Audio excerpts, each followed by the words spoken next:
Imagine this. You're at school.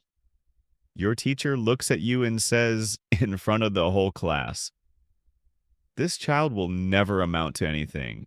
You're not smart enough. You're not quick enough. You're not good enough. At home, your parents are called to school. They're told that their son is mentally retarded, that he has no future, that the best thing would be to take him out of school and put him in a simple trade. The boy in this story heard these words. He felt them. He carried them with him. And then he went home. And he kept thinking, because in his head, things were happening that no teacher could see. Things about light, about time, about space, about the very nature of reality itself. His name was Albert Einstein. And his story is about what happens when you refuse to believe what the world tells you about yourself.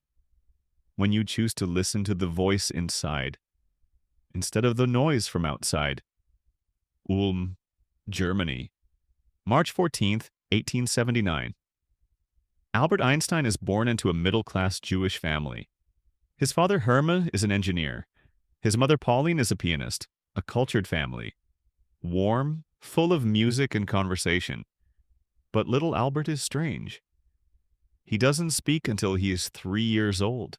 When he finally speaks, he repeats every sentence in a whisper before saying it out loud. His teachers describe him as slow, distant, incapable of keeping up with the rhythm of the class. But at home, what with a compass his father gave him at age 5, he spends hours fascinated. The needle that always points north no matter how you turn the compass. Something invisible controlling something visible. This idea obsesses him. At 12, a medical student brings him a book on mathematics and physics every week. Albert devours them, calculus, geometry, physics. He understands them before his teachers have even taught them. But school suffocates him. Mechanical memorization, military discipline, correct answers to the wrong questions. At 15, his family moves to Italy. Albert stays behind in Germany to finish school. He doesn't last. He leaves after a few months. Just leaves. No diploma, no plan. He applies to the Polytechnic Institute in Zurich. He fails the entrance exam, the first official failure of his life. He prepares for a year. He returns. He is accepted. He studies physics and mathematics, but even there, his relationship with the professors is difficult. He skips classes. He studies alone what truly interests him. One professor warns him directly. With your attitude, you will never find a position in the academic world. The professor was right. After graduation, Einstein applies to dozens of universities.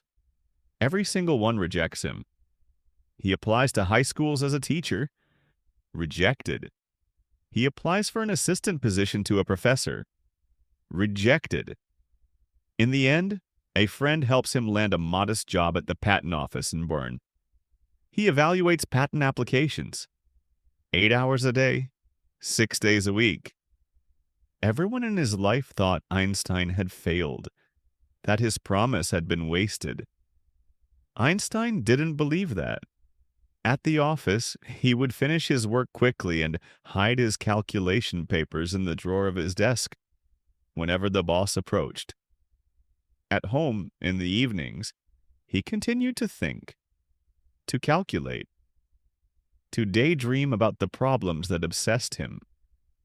What would a man see if he rode on a beam of light?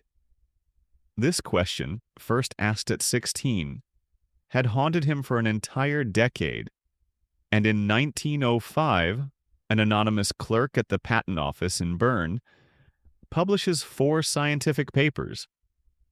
4 papers in a single year. Each one of them would have been enough to build the entire career of a scientist. The first explains Brownian motion, proves that atoms exist. The second explains the photoelectric effect. He would later win the Nobel Prize for it. The third, the special theory of relativity. Time and space are not absolute. They depend on the speed of the observer. And the fourth, the shortest paper, 3 pages, a single equation at the end. E equals mc squared. Energy is equal to mass times the speed of light squared. 3 symbols. That forever changed the way we understand the universe. Written by a 26-year-old clerk who had never held an academic post, who had been called retarded, who failed exams, who was rejected by every university. The scientific world reacted slowly. A few important physicists read the papers and were left speechless. Max Planck, the most respected physicist of the era, declared that Einstein was the most important thinker since Newton. Einstein finally received a university position, then another. His career exploded. In 1915, he publishes the general theory of relativity, a new understanding of gravity, of space, of time itself. In 1919, a solar eclipse confirms Einstein's predictions. Light bends around the sun exactly as he had foreseen. The London Times runs on the front page, "Revolution in Science. New Theory of the Universe. Newton overthrown." Overnight, Einstein becomes the most famous scientist in the world, and one of the most famous people on the planet, period. But his life doesn't become easy. In Germany, anti-Semitism is rising. His physics is publicly attacked as degenerate Jewish science. In 1933, Hitler takes power. Einstein is in America when he hears the news. He never returns. He settles in Princeton. He keeps working, keeps searching. His final dream, a theory that would unify all the forces of the universe into one single elegant equation. He never finished it.